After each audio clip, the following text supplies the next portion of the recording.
교우 여러분, 행복한 아침 맞고 계십니까? 5월 23일 화요일입니다. 베드로전서 4장 말씀을 본문으로 하나님에게 영광이란 제목의 은혜 함께 나누겠습니다.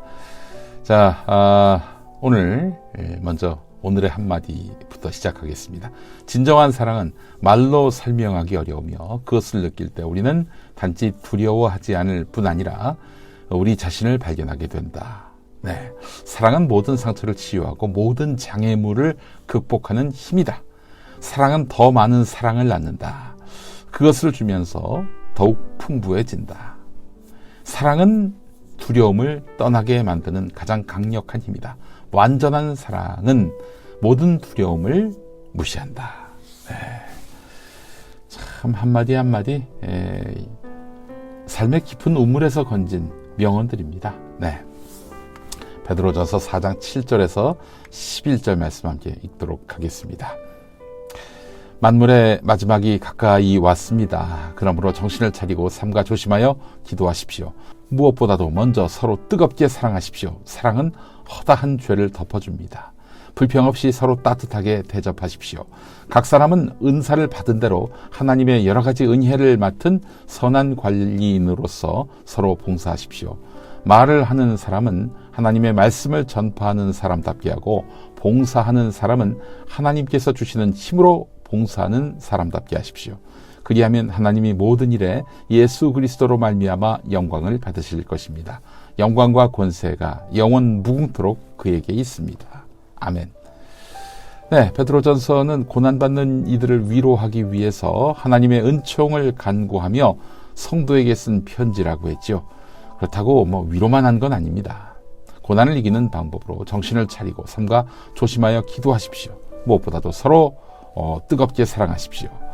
사랑은 허다한 죄를 덮어줍니다. 불평 없이 서로 따뜻하게 대접하십시오. 각 사람은 은사를 받은 대로 하나님의 여러 가지 은혜를 맡은 선한 관리인으로서 서로 봉사하십시오. 라는 이런 솔루션을 제공합니다. 베드로전서가요. 혹독한 고난으로 지친 성도에게 너무 많은 것을 요구한다. 이런 생각은 안 드십니까? 그러나 말씀 중에 무엇보다도 먼저 서로 뜨겁게 사랑하십시오.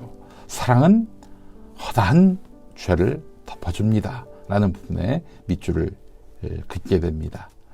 한 신문기사에서 봤습니다. 어렸을 때 가정폭력, 심각한 가난 등을 겪은 아이는 청소년기에 우울증을 겪을 위험성이 높다고 합니다.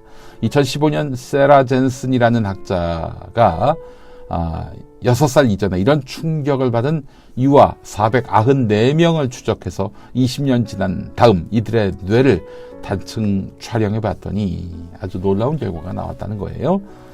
이런 사람들은 뇌에서 감정 조절과 스트레스 관리 등을 담당하는 부위의 부피가 줄어들면서 불안이나 우울을 더 많이 느낀다고 합니다. 그렇다면 어려서 역경을 당한 아이들은 모두 불행해진다는 것일까?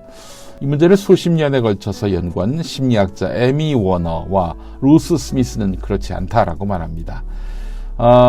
카우아이라는 동네가 있어요. 하와이의 북서쪽에 있는 섬인데요. 1950년대 섬 주민 대부분은 지독한 가난과 질병으로 고통받았지요. 알코올 중독자 비율, 범죄율도 다른 지역보다도 크게 높았습니다.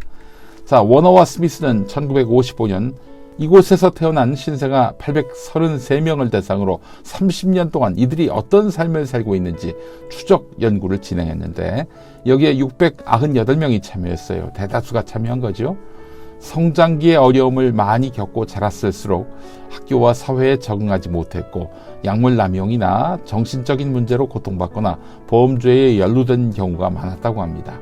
그런데 연구 참여자 중에 극단적으로 열악한 환경에 놓였던 201명의 성장 과정을 추적해본 연구자들은 놀라운 그 결과를 발견하게 됩니다.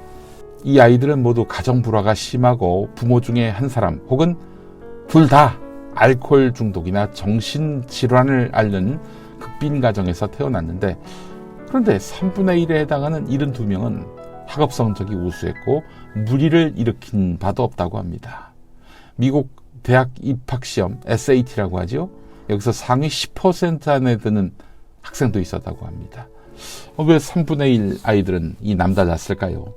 연구자들은 이 아이들이 극심한 역경 속에서도 훌륭하게 성장할 수 있었던 힘을 회복 탄력성에서 찾았는데, 이 말은 심리학에서 주로 시련이나 고난을 이겨내는 긍정적인 힘을 뜻합니다. 이 72명이 유독 회복 탄력성이 뛰어났던 이유로 연구자들은 따뜻한 돌봄을 제공해 준 사람을 꼽았는데요. 그 사람은 조부모, 때로는 학교 선생님이었습니다. 중요한 것은 단 한 명이라도 진심으로 아끼고 사랑을 베푸는 사람이 있을 때, 이 삶이 우울하게 이어져 온 사람이라 할지라도 그 주변에 단 한 명이라도 그 아이를 진심으로 아끼고 사랑하는 그런 사람이 있을 때 아이가 비뚤어지지 않는다는 겁니다. 회복 탄력성이 뛰어났다라는 이야기입니다. 그래요. 사랑은 고난을 극복하고 반전을 이루는 삶을 가능하게 합니다. 오늘 우리 교회가 우울한 환경 속에서 자라는 어린이들, 청소년들을 끌어안고 품어 안아주고 아주 뜨겁게 사랑해 준다면 이 아이들이 일탈하겠습니까? 타락하겠습니까? 그래요. 사랑이 세상을 바꿉니다. 자, 오늘도 편치 않고 사랑하는 우리가 됐으면 좋겠습니다. 자, 그렇게 살 때 하나님이 우리에게 특별한 사랑과 은총으로 함께 하실 것입니다. 함께 기도하시죠. 하나님, 우리를 부르신 하나님의 뜻에 합당하게 살아가기를 원합니다. 나의 생명, 나의 시간, 나의 물질, 나의 삶을 통해서 하나님의 영광을 드러내게 하옵소서. 오늘도 거룩한 성도의 모습으로 아름답게 지켜가는 복된 날을 살아가도록 도와주옵소서. 예수 그리스도의 이름으로 기도합니다. 아멘. 네, 사랑 이야기에 완전한 사랑 준비했습니다. 네, 이 찬양 정말 너무 좋아요. 예, 완전한 사랑 함께 하시고요. 한국기독교장로회 총회교육국에서 만든 말씀과 삶. 네, 이제 5월호 다 끝나고 이제 6월호를 여러분들께 보내드릴 때가 왔네요. 자, 많은 또 구독, 구매 바라겠습니다. 여러분, 내일 다시 올게요. 고맙습니다.